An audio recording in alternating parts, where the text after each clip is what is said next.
જય શ્રી કૃષ્ણ મિત્રો, આજથી આપણે શ્રીમદ ભાગવત ગીતાના સ્કંદ વિશે જાણીશું.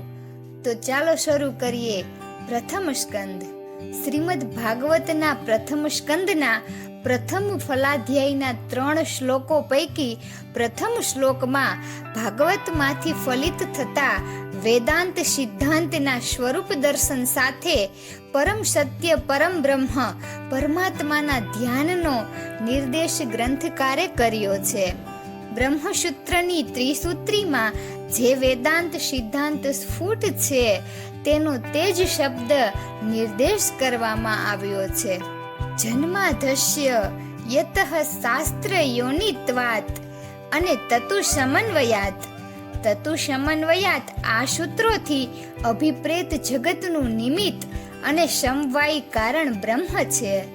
તે સિદ્ધાંતની આ શ્લોકથી સ્પષ્ટ પ્રતીતિ થાય છે. બીજા અને ત્રીજા શ્લોકમાં ત્રિવિધ તાપોને નિર્મૂળ કરી કલ્યાણ સાધનાર પારમાર્થિક વસ્તુ એ આ ગ્રંથનો વિષય છે. એવું દર્શાવીને પછી કહેવાયું છે કે મહામુનિ શુકદેવજીએ કહેલા આ ગ્રંથને સેવનારને પછી અન્ય ગ્રંથો વિચારવાની જરૂર રહેતી નથી. આ ગ્રંથ સાંભળવાની ઈચ્છાવાળા સદાચારી શ્રોતાઓના હૃદયમાં તરત જ ઈશ્વર તત્વ સ્થિર થઈ જાય છે. વેદરૂપી કલ્પવૃક્ષના અમૃત રસયુક્ત ફળ સમાન આ ગ્રંથને હે મુમુક્ષુઓ તમે મોક્ષ પ્રાપ્તિ પર્યત સેવો એવો આદેશ આપીને પછી ચોથા શ્લોકથી ભાગવતકાર કથા શરૂ કરે છે. એકવાર નૈમિષારણ્યમાં સૌનક વગેરે પવિત્ર ઋષિઓ યજ્ઞ કરવા બેઠા. આ ઋષિઓએ કથાઓ અને આખ્યાનો કહેવામાં કુશળ એવા ઉગ્રશ્રવા નામના સૂત પુરાણીને કથાઓ સંભળાવવાને માટે માનપૂર્વક નિમંત્ર્યા હતા. સૂત પુરાણીને ઊંચા આસને બેસાડીને પછી જિજ્ઞાસાપૂર્વક ઋષિઓએ એમને 6 પ્રશ્નો પૂછતા કહ્યું કે હે રોમહર્ષના પુત્ર, આપ ધર્માત્મા છો, માટે મનુષ્યોના યથાર્થ કલ્યાણનું પરમ સાધન તમે શું માનો છો? તે તથા બધા શાસ્ત્રોનો સાર શું છે તે તમે અમને કહેવાની કૃપા કરો. અમે શરૂ કરેલો આ યજ્ઞ અમને કદાચ સ્વર્ગ અપાવશે, પણ એવા અલ્પ સમયના સુખવાળા સ્વર્ગનું અમારે કામ નથી. અમારે તો ભગવાનના ચિર સાનિધ્યવાળા મોક્ષની પ્રાપ્તિ કરવી છે. વિદ્વાનોમાં શ્રેષ્ઠ એવા ભગવાન વેદવ્યાસ જે જાણે છે, સાકાર બ્રહ્મને જાણનારા અનેક મુનિઓ જે જાણે છે, તે સર્વ તમે તેમની કૃપાથી જાણો છો. તો હે આયુષ્મન, તે બધા શાસ્ત્રો, પુરાણો અને ગુરુજનોના ઉપદેશોમાં આપશ્રીને જીવોનું પરમ કલ્યાણ કરનારું જે સાધન પ્રતીત થયું હોય તે અમને કૃપા કરીને કહો. હે સાધુ પુરુષ, આ કલયુગમાં મનુષ્યો ઓછા આયુવાળા, આળસુ, મંદબુદ્ધિવાળા અને રોગગ્રસ્ત બની રહેલા છે. અને શાસ્ત્રોમાં તો અનેક પ્રકારના કર્મોનું વર્ણન છે. તો હે સત્પુરુષ, એ સર્વ શાસ્ત્રોમાં જે વધુ સરળ હોય, સર્વેના સારરૂપ હોય તે આપ અમને સંભળાવો કે જેથી અમારી બુદ્ધિ નિર્મળ બની રહે. વળી હે સૂત, ભગવાનના અવતારોનું પ્રયોજન તથા એમના ચરિત્રો આપ યથાર્થપણે જાણો છો, તો તે પણ આપશ્રી અમને વિસ્તારથી કહી સંભળાવો. બ્રહ્મા, રુદ્ર આદિ સ્વરૂપોને લીલાથી ધારણ કરતા વિષ્ણુ ભગવાનના નારદ વગેરે ઋષિજનોએ ગાયેલા દિવ્ય ચરિત્રો અને શ્રદ્ધાળુઓને તમે કહી સંભળાવો. હે બુદ્ધિમાન સૂત, પોતાની ઈચ્છા શક્તિ રૂપ માયા વડે સ્વેચ્છાથી જ લીલાઓ કરનાર ભગવાન શ્રી હરિની અવતાર કથાઓ અમારે સાંભળવી છે. બળરામની સાથે રહીને માનવી માટે અસંભવિત એવા ભગવાનના પરાક્રમોનું વર્ણન કરી અમોને પવિત્ર કરો.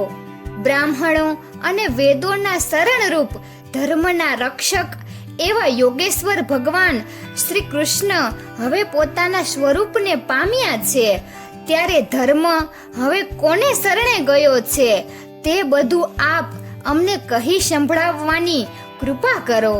શૌનકાદિને શાંતિપૂર્વક સાંભળીને સૂત પુરાણી પછી બોલ્યા, હે બ્રાહ્મણો, ધર્મ માત્રનું ફળ ભગવાનને પ્રસન્ન કરવામાં જ છે. ભક્તિ વિનાનો ધર્મ કેવળ શ્રમ માત્ર છે. નિષ્કામ ભક્તિથી જ વિવેકી પુરુષો કર્મના બંધનથી છૂટે છે. પૃથ્વીનો ભાર ઓછો કરવા કૃપા સિંધુ ભગવાને ઘણા દેવો, પક્ષીઓ અને મનુષ્યોમાં લીલાવતારો ધારણ કર્યા છે. પ્રથમ અવતાર ભગવાનનો પુરુષાવતાર છે. લોકોને સર્જવાની ઈચ્છાથી ભગવાને મહતત્વ, અહંકાર અને 5 તન્માત્રાઓથી ઉત્પન્ન કરેલું અને 11 ઇન્દ્રિયો અને 5 ભૂતો રૂપી 16 અંશો વાળું પુરુષનું રૂપ ધારણ કર્યું હતું. તે ભગવાન પદ્મ કલ્પના સમયમાં યોગ નિંદ્રામાં સમુદ્રના જળમાં શયન કરતા હતા. તે સમયે તેમની નાભિરૂપી ધરાના કમળમાંથી બ્રહ્મા ઉત્પન્ન થયા. ક્ષય વૃદ્ધિ આદિ રહિત તે ભગવાને પછી પ્રથમ શનકાદી અવતાર ધર્યો. એમણે અખંડ બ્રહ્મચર્ય પાળ્યું. બીજા અવતાર માટે પૃથ્વીનો ઉદ્ધાર કરવા માટે વરાહ અવતાર લીધો. ત્રીજા અવતારમાં નારદ થયા અને 5 રાત્ર શાસ્ત્ર રચ્યું. ચોથા અવતારમાં નર નારાયણ એમ 2 ઋષિઓ રૂપે થઈને અંતકરણની શાંતિ વાળું મહાદુષ્કર તપ કર્યું. 5મા અવતારે કપિલ રૂપે થઈ સાંખ્ય શાસ્ત્રનું સર્જન કરી શિષ્ય આસુરીને ભણાવ્યું, જે કાળે કરીને મૂળ રૂપે નષ્ટ થયેલું છે. 6ઠા અવતારે અત્રિ અનસુયાને ત્યાં દત્તાત્રેય સ્વરૂપે જન્મી અલર્ક તથા પ્રહલાદ વગેરેને આત્મવિદ્યા કહી. 7મા અવતારે યજ્ઞ નામે ઉત્પન્ન થઈ પુત્ર યામ આદિ દેવગણની સાથે સ્વયંભૂત મન્વંતરનું પાલન કર્યું. 8મો અવતાર નાભી રાજાને ત્યાં વૃષભદેવ રૂપે થયો અને પરમહંસોનો માર્ગ દર્શાવ્યો. 9મા અવતારે પૃથુ રાજા તરીકે જન્મી પૃથ્વીમાંની વસ્તુઓનો વિસ્તાર કર્યો. ચાક્ષુષ મન્વંતરમાં પ્રલય વખતે મત્સ્યાવતાર ધારણ કરી વૈવસ્વત મનુનું રક્ષણ કર્યું. 11મા અવતારમાં સમુદ્ર મંથન વખતે કાચબાના અવતારે મંદરાચલને ધારણ કર્યો. 12મા અવતારે અમૃત કુંભ લહીને ધન્વંતરી રૂપે સમુદ્રમાંથી પ્રગટ થયા. 13મા અવતારે મોહિની સ્વરૂપ ધારણ કરી દાનવોને મોહ પમાડી દેવોને અમૃત પાયું. 14મો અવતાર નૃસિંહ ભગવાન રૂપ લઈને ભક્ત પ્રહલાદનું રક્ષણ કર્યું. 15મો વામન અવતાર ધારણ કરી બલિ પાસેથી 3 લોક પડાવી લીધા. 16મા અવતારે બ્રાહ્મણોનો દ્રોહ કરતા અધર્મી રાજવીઓને હણી 21 વખત પૃથ્વીને ક્ષત્રિય રહિત કરી. 17મા અવતારમાં વ્યાસ રૂપે જન્મી વેદના વિભાગ કર્યા.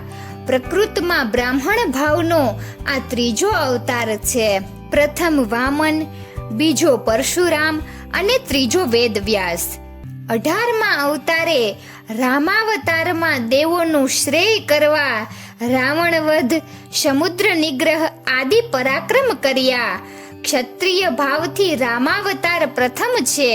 ક્ષત્રિય ભાવથી 19 અને 20મા અવતારમાં બળદેવજી અને કૃષ્ણ રૂપે યાદવ કુળમાં જન્મી પૃથ્વીનો ભાર ઉતાર્યો. કલિયુગ પ્રવર્તતા 21મા અવતારમાં ભગવાન બુદ્ધાવતાર લેશે અને 22મા અવતાર તરીકે વિષ્ણુ યશ બ્રાહ્મણને ત્યાં કલ્કી અવતાર રૂપે પ્રગટ થશે. આ 22 અવતારો સાથે પહેલા ધર્મ અને મનુ એ 2 અવતાર ગણતા 24 અવતાર થાય છે. આ અવતારોમાં કેટલાક અંશરૂપ છે કેટલાક વિભૂતિ રૂપ છે, પરંતુ શ્રી કૃષ્ણ તો સ્વયં પોતે જ હોવાથી એ ભગવાનનો પૂર્ણાવતાર છે. આ અવતારોનું રહસ્ય તો વેદો પણ પ્રગટ કરી શક્યા નથી.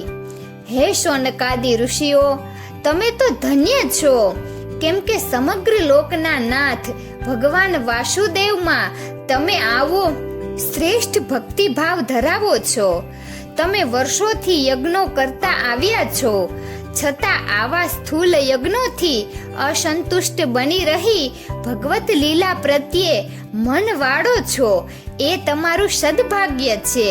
ભગવત લીલાઓથી ભર્યું ભર્યું એવું શ્રીમદ ભાગવત હું હવે તમને કહી સંભળાવીશ. સર્વે વેદાદિ શાસ્ત્રોના અને ઇતિહાસોના સારરૂપ આ શ્રીમદ ભાગવત ભગવાન વેદ વ્યાસે સર્જ્યું છે.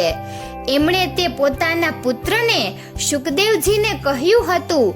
શુકદેવજીએ ગંગાના તીરે અનશન વ્રત ધારણ કરીને બેઠેલા પરીક્ષિત રાજાને સંભળાવ્યું હતું. અમે પણ તે વખતે ત્યાં શ્રોતા રૂપે હતા. ભગવાન વેદ વ્યાસ વૈદિક કર્મો પ્રજાઓને શુદ્ધ કરનારા હોવાથી જનકલ્યાણને અર્થે વેદોને વ્યવસ્થિત કરીને તેના 4 વિભાગ કર્યા હતા. એ પછી યજ્ઞ કર્મો કરી શકવા જે અસમર્થ હોય છે એવા સ્ત્રી શુદ્રાદિ માટે એમણે મહાભારતની પણ રચના કરી. કેટલાક પુરાણો પણ રચ્યા. આટલું બધું કરવા છતાં તમને અંતરમાં કંઈક ઉણપ લાગતી હતી. એમના ચિત્તને એટલાનાથી સંતોષ થયો હોય એમ લાગતું ન હતું. કરાલ કલિયુગમાં લોકોને ખાસ ઉપયોગી એવું કશું અતિ આવશ્યક સર્જન કરવાનું બાકી રહી ગયું છે, એમ જ એમને થયા કરતું હતું. એવામાં સહસા શ્રી નારદ મુનિ ત્યાં ઉપસ્થિત થયા. વ્યાસજીએ પોતાની મૂંઝવણ એમને કહી સંભળાવી.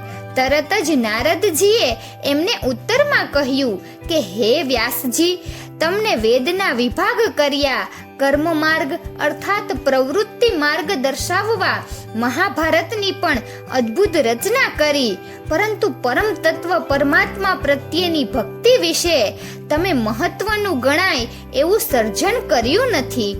પરમાત્મા પ્રત્યે ભક્તિ ન થાય એવા ધર્માદિ તો મિથ્યા છે.